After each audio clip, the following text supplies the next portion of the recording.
اعوذ باللہ من الشیطان الرجیم، بسم اللہ الرحمن الرحیم۔ آپ دیکھ رہے ہیں کلکس ٹی وی اور میں ہوں مصباح الدین شیخ۔ NA 245 کے کاغذات نامزدگی جمع ہو گئی، جس میں تقریباً تمام پارٹیوں نے اپنے اپنے امیدوار کھڑے کیے ہیں۔ MQM، TLP، PTI، Peoples Party, PMLN، ان سب نے اپنے امیدوار کھڑے کیے ہیں۔ لیکن اس NA 245 میں جو سب سے بڑی چینجنگ آئی وہ یہ آئی کہ کافی عرصے بعد NA 245 NA 245 میں سابق صدر پرویز مشرف صاحب کی جو پارٹی ہے آل پاکستان مسلم لیگ کے بھی ایک کینڈیڈیٹ نے کاغذات جمع کروائے۔ جنہوں نے یہ جمع کروائے وہ اس ایریے میں بہت مضبوط شخصیت ہیں۔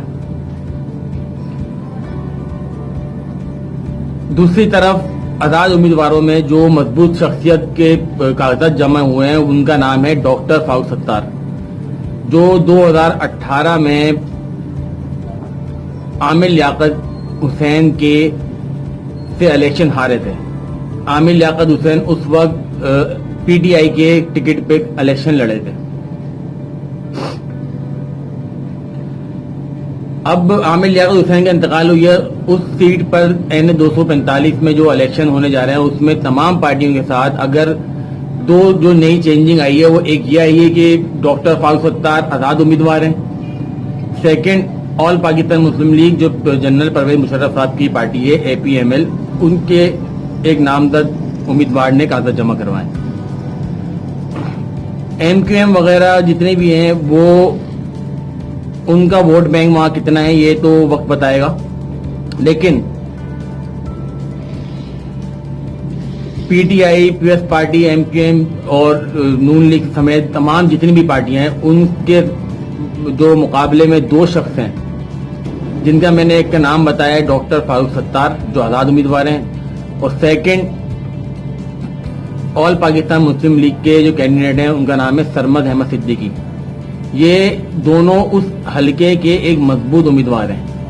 اب دیکھنا یہ کہ آگے ریزلٹ اس کا جب کاغذات نامزدگی میں ساری چیزیں فائنل ہو جائیں گی، الیکشن ہوں گے اگلے مہینے، تو اس میں ریزلٹ کیا آتا ہے۔ اب چلتے ہیں آج کے پروگرام کی تفصیلات کے حوالے سے۔ میں اس حوالے سے آج بات کرنا چاہ رہا ہوں کہ 75 سال ہونے والے ہیں ہمارے ملک کو بنے، ہمارے ملک کو قائم ہوئے 75 سال ہونے والے ہیں، لیکن آج تک عوام کو یہ نہیں پتا کہ کس کس دور میں ہمارے ملک میں کس کس چیزوں کو گروی رکھوا کر قرضہ لیا گیا، کس کس حکومت نے کتنا قرضہ لیا عوام کو نہیں پتا۔ فنڈنگ ملتی ہے اور جو بنا قرضے کے پیسے ملتے ہیں قرضہ حسنہ وہ بھی اس میں شامل نہیں ہے۔ ملک چلانے کے لیے فنڈ دے دیا جاتا ہے وہ بھی اس میں شامل نہیں ہے۔ عوام کو آج تک یہ نہیں پتا ہے کہ اب تک ہم لوگ ہمارے ملک میں جتنے حکمراں آئے انہوں نے کتنا قرضہ لیا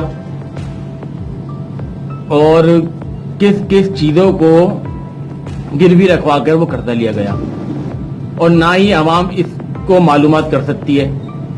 عوام کے اندر اتنی طاقت ہی نہیں ہے کہ وہ اس چیز کی معلومات کرے یا اس پر سوال اٹھائے۔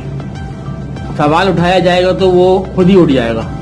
یہ اس پاکستان کا ملک کا دستور ہے کہ اس پہ اگر کسی نے سوال اٹھایا تو وہ خود اٹھ جائے گا، لیکن سوال کا جواب نہیں ملے گا۔ ہم تاریخ جانتے ہیں کہ کس کس ٹائم پہ کس کس کی حکومت آئی، کس کا دور حکومت تھا جس نے قرضہ لیا، کا استعمال ہوا یہ نہیں پتا۔ یہ ضرور معلوم ہے کہ باہر ملک میں گیا، کون کون سے ملکوں میں جا کے انویسٹمنٹ ہوئی اور کون کون سے ملک میں جا کے اس کو لوگوں نے اپنے کاروبار بنائے اور اپنے جو ہے جائیدادیں بنائی۔ اب یہ جو مسلسل قرضہ لیا جا رہا ہے اس کا بوجھ ہم عوام پر آتا ہے، کسی سیاستدان پہ نہیں آتا، کیونکہ سیاستدان تو بولتے ہیں ہم تو عوام کی خدمت کرنا ہے، اور ہمارے ملک کی بدقسمتی ہے کہ یہاں خدمت کرنے والے ہی سب سے بڑے چور ہیں۔ خیرات لے کے آ جاتے ہیں باہر ملک سے, بھیک مانگ کے آ جاتے ہیں, پھر قرضہ بھی لے لیتے ہیں, لیکن ملک نہیں چلا سکتے. اگر جتنا قرضہ آج تک پاکستان کے اوپر ہے, اگر اس کا 25% بھی صحیح طرح استعمال ہوا ہوتا تو آج ملک کے یہ حالات نہیں ہوتے. ابھی کچھ 1971 میں ہمارا جو ملک سے الگ ہوا ہے مشرق پاکستان, وہ کیا نام بنگلہ دیش جو الگ ہوا, آج ہم سے زیادہ ترقی کر رہا ہے. افغانستان ابھی کچھ مہینوں پہلے الگ ہوا, امریکہ سے جان چھوٹی ہے افغانستان کی, وہ ہم سے زیادہ ترقی کر رہا ہے. ایران بہت آگے ہم سے, کرنسی دیکھی جائے تو کم ہے لیکن ہم سے ترقی میں بہت آگے ہے. کیوں ہے؟ کیونکہ ان ملکوں میں کرپشن ہوتی ہوگی, میں یہ نہیں بولتا کرپشن نہیں ہوتی, کرپشن ضرور ہوتی ہوگی, لیکن چوری لمیٹڈ ہے. ہمارے یہاں تو چوری سارے, جو جس کے پاس کوئی کام نہیں ہوتا وہ سیاست میں آتا ہے, وہ اپنی جائیدادیں بناتا ہے اور چلا جاتا ہے. اور عوام کا جو ہے اس پر نہ کوئی سوال اٹھتا ہے, نہ عوام سوال اٹھاتی ہے, نہ کبھی عوام نے سوچا کہ یہ پوچھا جائے کہ قرضہ آتا ہے تو لگتا کہاں پر ہے.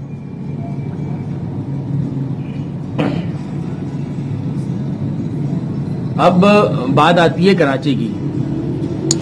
بدقسمتی سے ہمارے شہر کراچی میں جو ہمارے شہر کراچی کی جو بدقسمتی ہے نا, وہ یہ ہے کہ پاکستان کو بنے 75 سال ہوا ہے. ان 75 سالوں میں شروع سے لے کر آج تک 2022 جون تک کراچی ہی پورے پاکستان کو پالتا ہے. 70% سے لے کر 84% تک 70% سے لے کر 84% تک ریونیو کراچی دیتا ہے, لیکن کراچی کو نظر انداز کیا جاتا ہے صرف اس وجہ سے کہ کراچی میں ایک قوم بستی ہے, اردو قوم, جس کو بولا جاتا ہے مہاجر قوم. بدقسمتی سے جب سے پاکستان بنا ہے آج تک اس قوم کو پاکستانی مانا ہی نہیں ہے. اس کی مثالیں بہت ساری ہیں, قائد اعظم سے لے کر فاطمہ علی جناح اور لیاقت علی خان تک. پھر پرویز مشرف, ابھی حال ہی میں 20 سال پرانی بات ہے, پرویز مشرف کی حکومت, وہ بھی مہاجر.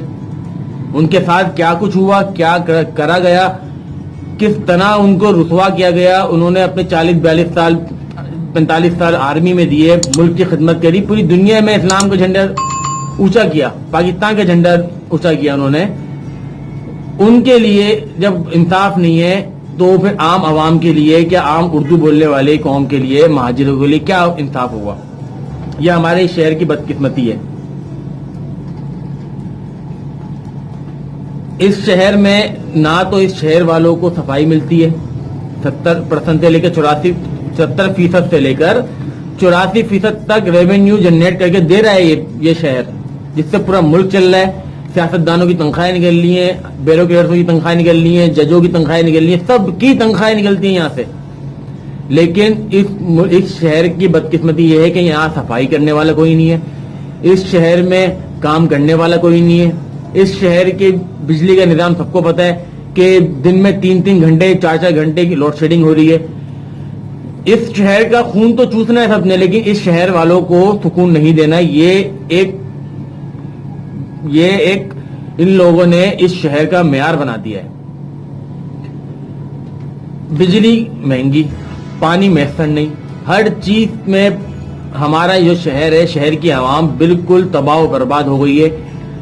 ان جو حکمراں بیٹھے ہوئے ہیں وہ تو آپ کو پتا ہے کہ ان کے اوپر کتنے بڑے بڑے کیس ہیں. مفرور لوگوں کو جب وزیر اعظم بنایا جائے گا, مفرور لوگوں کی جب حکومت بنائی جائے گی, کرمنل لوگوں کی حکومت بنائی جائے گی, تو پھر کام کرنے والے لوگ تو برباد ہوں گے.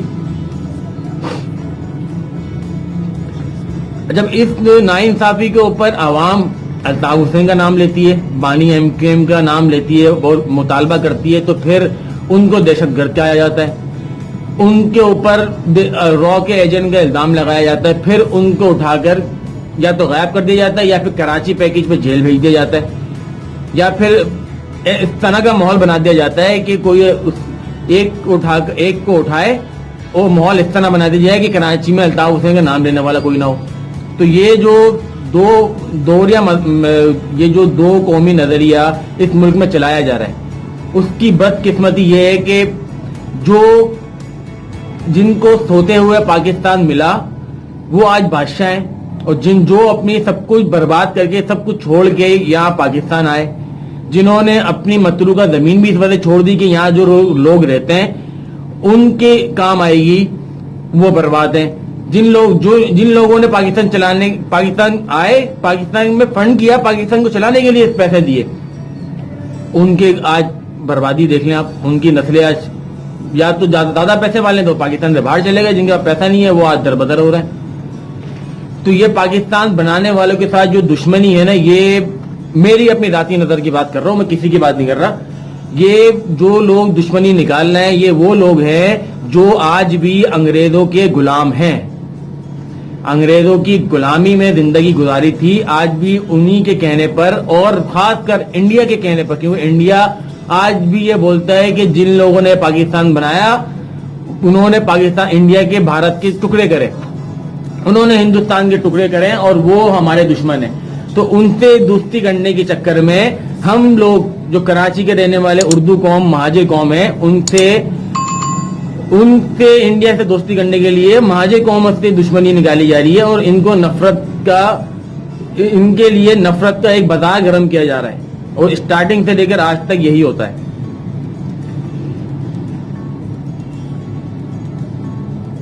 اب ہمارے ملک کی تو ساری یہ سیدھی مثال ہے. ابھی 2016 میں الطاف حسین کی تقریر پر جو پابندی لگی, اس کے بعد الطاف حسین نے آج تک کئی بار معافیاں مانگ لی اور کئی خطوط لکھ دیے, لیکن کوئی جواب نہیں.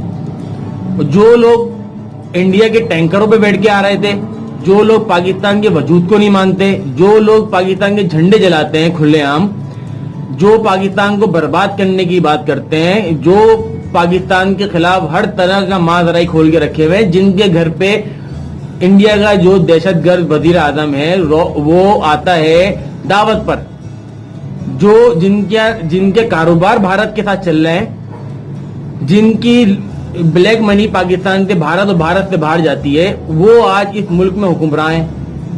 اور جو ایک قوم کا نمائندگی کر رہے ہیں الطاف حسین, جو اس قوم کی نمائندگی کر رہے ہیں جنہوں نے پاکستان بنانے میں اپنی ساری چیزیں قربان کر دیں, اور یہ بولا کہ بڑھ کے رہے گا ہندوستان, بن کے رہے گا پاکستان, سب کچھ اپنا وہاں چھوڑ کے پاکستان اپنے ساتھ لے کے آ گئے اپنے حصے کا. آج وہ پاکستانی نہیں ہے, اور ان کی جو نمائندگی کرتے ہیں الطاف حسین صاحب, ان کو جو ہے بات کرنے کی بھی اجازت نہیں ہے.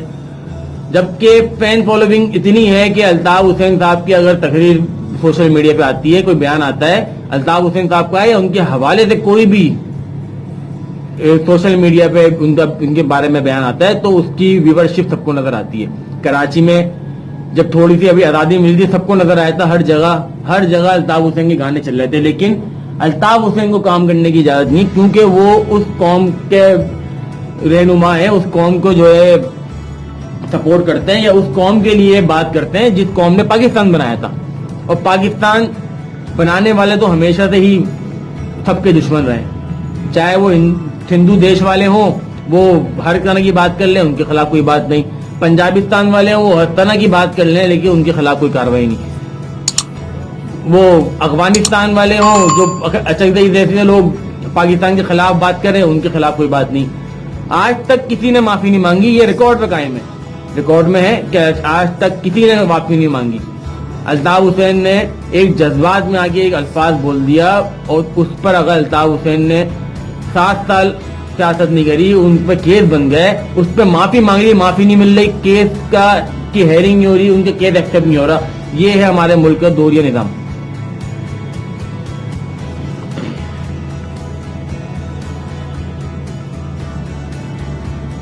یہ ہم عوام نے سوچنا ہے کہ خاص کر میں کراچی کے عوام سے بات کر رہا ہوں کہ کیا ہم لوگوں نے زندگی بھر غلامی کرنی ہے؟ یہ جو باہر سے قرضہ آتا ہے, ہمارے نہ بڑوں نے پوچھا, نہ ہم نے پوچھا, نہ ہماری آنے والی نسل پوچھ سکتی ہے کہ یہ قرضہ جاتا کہاں پر ہے, کہاں لگتا ہے. ہماری انڈسٹریاں بند ہو رہی ہیں. ابھی اسپیشل جو سپر ٹیکس لگایا ہے اس پہ انڈسٹریاں بند ہونی شروع ہو گئی, پورا اسٹاک مارکیٹ برباد ہو گئی, لوگ روڈ پہ آ گئے. لیکن کوئی کسی کے اندر ہمت نہیں ہے. کراچی والے برباد ہوئے نا, تو کراچی کے لیے کوئی بولتا نہیں ہے, اور کراچی والے میں ہمت نہیں ہے کہ وہ اپنے حق کے لیے روڈ پہ نکلے.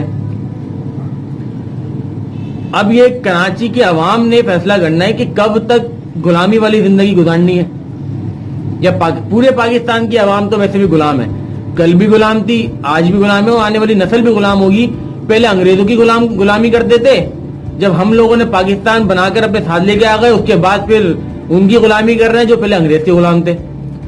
اور اب جو پورا پاکستان ہے, ہم سمیت, ہم IMF کے غلام ہیں. یہ غلامی کا سلسلہ جو ہے, یا تو اس کو جاری رکھنے کے لیے سوال کرنے چاہیے کہ بھائی کیوں جاری رکھا ہوا ہے, یا بالکل ختم کر دینا چاہیے. اور جس طرح کی پلاننگ نظر آ رہی ہے, اس طرح تو نظر آ رہا ہے کہ یہ دو قومی نظریہ ہے, پاکستان بنانے والوں کے ساتھ دشمنی, اور جو پاکستان کے میں موجود سیاستدان ہیں جو پاکستان کے دشمن ہیں, ان کے ساتھ محبت. یہ جو دو قومی نظریہ ہے, اس کے سوال کا جواب آج تک کوئی نہیں دیتا. اس پہ سوال اگر کیا جائے, جیسے ابھی آپ نے دیکھا کہ وہ ایک صحافی سوشل ایکٹیوسٹ تھے ارسلان خان, جن کے بارے میں نے ابھی آج ویڈیو بنائی تھی, ان کو اٹھا لیا. کیوں؟ کراچی کی بات کر رہے تھے. علی سرور وہ کراچی کی بات کرتے ہیں, اکثر ان کے ویڈیو میں ہوتا ہے کہ تنبیہ کرا جا رہا ہے. بلال بھائی ہیں, وہ بلال صاحب جو کراچی کی بات کرتے ہیں, ان کے ساتھ بھی یہ مسئلہ ہے. انیل منصوری صاحب ہیں, وہ بھی کراچی کی بات کرتے ہیں, ان کے ساتھ بھی مسئلہ ہے. میرے ساتھ بھی مسئلہ ہو سکتا ہے, کیونکہ میں نے تو ابھی آغاز کرا ہے. پہلے آج سے 2 سال پہلے جب میں نے کراچی کی خود مختار کراچی با اختیار پاکستان کی ایک مہم اسٹارٹ کری تھی, اس پر مجھے بہت تنبیہ ہوئی تھی. اور اس کے بعد یہ ہوا کہ میرے اوپر حملہ ہوا. حملہ کرنے والے تھے اغوانی, میرے پاس پروف تھا, میں آرام باغ تھانے گیا, ایپلیکیشن لگائی. آج تک ایکشن نہیں ہوا. کیوں نہیں ہوا؟ کیونکہ کسی اغوانی پر FIR کاٹنے کی دور کی بات ہے, کسی غیر ملکی اغوانی پر ایک پولیس سارجن جو کھڑا ہوتا ہے, اس کو چلان کاٹنے تک کی اجازت نہیں ہے. تو پھر ہمارے بولنے پر کیسے FIR کٹے گی, کیسا ایکشن لیا جائے گا؟ یہ ہے ہمارے پاکستان. جنہوں نے پاکستان بنایا وہ تو برباد ہیں, ان کو پاکستانی مانا نہیں جاتا. لیکن جو افغانستان سے آ رہے ہیں, ابھی آج ہی کا واقعہ ہے, آج ہی 2 ہمارے آرمی کے اہلکار شہید ہوئے. کون تھے وہ؟ افغانستان سے آئے تھے. افغانستان اور بھارت مل کر پاکستان میں حملہ کر رہا ہے. اس کے باوجود افغانستان کے دہشت گرد, افغانستان کے منشیات فروش پاکستان پہ, خاص کر کراچی پہ قابض کرے ہوئے. کیوں کرے ہوئے؟ کہ کہیں یہ اردو بولنے والے مہاجر جو ہے واپس اقتدار میں نہ آ جائیں. جب ان کے اقتدار آنا شروع ہوتا ہے تو اغوانیوں سے کاروائی کروانا شروع کر دیتے ہیں. ابھی آپ نے دیکھا, ابھی تک جواب ہی نہیں ملا. کراچی میں ابھی بلاسٹ ہوئے تھے, سارے وہ اغوانی تھے بلاسٹ کرنے والے. کیوں نہیں پکڑے گئے؟ نہ پکڑے جائیں گے, کیونکہ پوری پلاننگ کے تحت کراچی کو کنٹرول کرنے کے لیے کچھ نہ کچھ گیم بنا کے رکھا ہوا ہے. اب میرا کراچی عوام سے مطالبہ ہے کہ اس پہ فیصلہ آپ نے کرنا ہے کہ آپ نے غلامی میں رہنا ہے, یا اس غلامی کی آزادی کے لیے آواز اٹھانی اور پوچھنا ہے حکمرانوں سے, یہ جو قرضے آ رہے ہیں, اس سے جو آپ اپنی عیاشیں کر رہے ہو, پاکستان کو کیا فائدہ ہو رہا ہے؟ جو ہم ٹیکس دے رہے ہیں, ہم کراچی والے جو 70% سے لے کر 84% تک ریونیو جنریٹ کر کے دے رہے ہیں, وہ کہاں جا رہا ہے؟ مسلسل مہنگائی ہو رہی ہے, ہمیں کیا فائدہ ہے؟ اگر حکمرانوں سے سوال کیا جائے تو وہ ہماری پاکستان آرمی پہ الزام لگا دیتی ہے, ہماری ایجنسیوں پہ الزام لگا دیتی ہے کہ وہ ان لوگوں کے پاس جا رہا ہے. پاکستان آرمی کے پاس کیسے جا رہا ہے؟ پاکستان آرمی تو خدمت میں لگی ہوئے, ہر مصیبت پہ تو پاکستان آرمی کھڑی ہوتی ہے, اپنی جیب سے اپنے فنڈ میں سے فنڈ لگا رہی ہوتی ہے کہ کسی بھی طرح پریشانی ختم ہو عوام کی. تو عوام یہ جو حکمران آرمی کے خلاف بھڑکا رہے ہیں, ان پہ بھی سوال اٹھایا جائے, اور اس پر بھی سوال اٹھایا جائے یہ جو ٹیکس اتنا لگا رہے ہیں, اس کا پیسہ کہاں جا رہا ہے؟ جو باہر سے قرضے آ رہے ہیں, جو یہ اتنی بھیک مانگ کے لا رہے ہیں, وہ کہاں جا رہے ہیں؟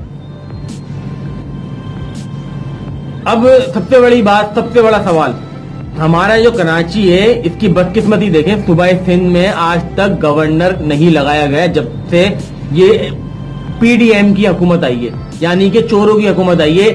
زرداری اور نواز شریف جیسے, شہباز شریف سب سے بڑا چور جو حکومت میں وزیر اعظم بن کے بیٹھا ہوا ہے, اس کی حکومت آئی ہے. ابھی تک یہ نہیں پتا کہ سندھ کا گورنر کہاں ہے, اور اس سے بڑے چور اٹھائے گرے وہ بھادرآباد والے، وہ بھی نہیں پوچھ رہے.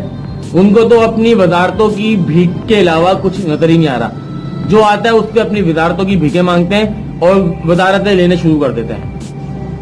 یہ نہیں پوچھ رہے. کل وزیر اعظم شہباز شریف آیا پاکستان، کراچی ان کے مرکز میں آیا بھادرآباد میں، ان سے گورنر کا نہیں پوچھا کیونکہ اپنی وزارتوں کی کمی نہ ہو جائے، اپنا فنڈ کم نہ ہو جائے. اپنی جیبیں بھرنے چاہیے. کراچی کی عوام جن کی بات کرتے ہیں کہ ہم نمائندگی کرتے ہیں کراچی کی، ابھی انہوں نے جوائنٹ الائنس بنایا نا پی ایس پی کے ساتھ، NA245 میں ان کا رزلٹ نظر آ جائے گا کتنے ووٹر ہیں ان کے پاس.